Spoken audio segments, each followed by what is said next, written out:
Gentleman from Wisconsin reserves. Gentleman from Maryland is recognized. Thank you, Mr. Chairman. I'm now very pleased to yield 2.5 minutes to a terrific member of the Budget Committee who's focused on lots of important issues, including the challenge of poverty in America, Ms. Lee. Thank you. Gentlelady from California is recognized for 2.5 minutes. Thank you. I want to thank the gentleman for yielding and for your tremendous support and leadership on behalf of the majority of the American people in our country. I rise, of course, in strong opposition to this very reckless Republican budget. This is yet another Republican messaging document masquerading really as a budget resolution. Once again, Republicans have brought forth a budget that slashes the programs that keep the poorest and most vulnerable Americans healthy, working, and with food on the table. Under this cruel plan, and yes, it's a cruel plan, seniors on Medicare would see their payments for services and prescriptions skyrocket. We would see an end to the Medicare guarantee as we know it. By converting SNAP to a block grant program, Republicans once again seek to balance the budget on the backs of the most vulnerable by cutting our nation's first line of defense, and that's hunger.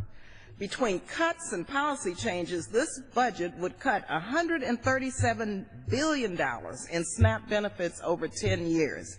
$40 billion wasn't enough. And at the same time that our nation is facing the greatest income inequality since the Great Depression, this Republican budget would protect some of the most outrageous tax breaks and loopholes for the wealthiest, millionaires, billionaires, and big oil companies. That's right. Once again, this plan really wreaks havoc on the poor and the middle class, who really pay the price, so that my colleagues across the aisle can claim a balanced budget. And sadly, it does not stop there.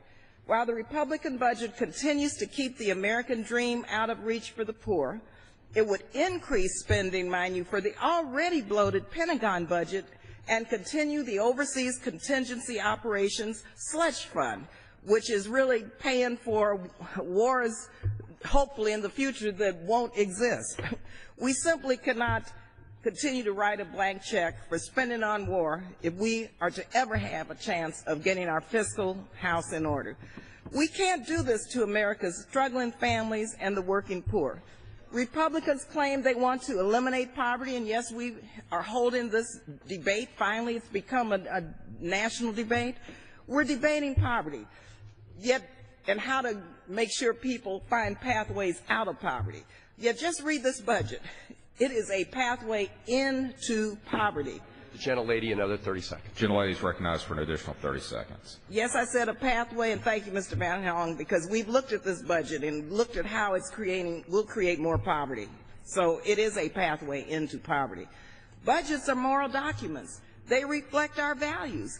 So the underlying values in the Ryan budget really do not reflect who we are as Americans, believing that we really are our brother's keepers and we really are our sister's keepers. So I urge members to reject this Republican budget and instead support the budget proposals presented by the Democratic Caucus, the Congressional Progressive Caucus, and the Congressional Black Caucus. We need a budget that puts America back to work. Gentleman from Wisconsin is recognized. 10 more seconds. Gentlelady, another 10 seconds. Thank you very much.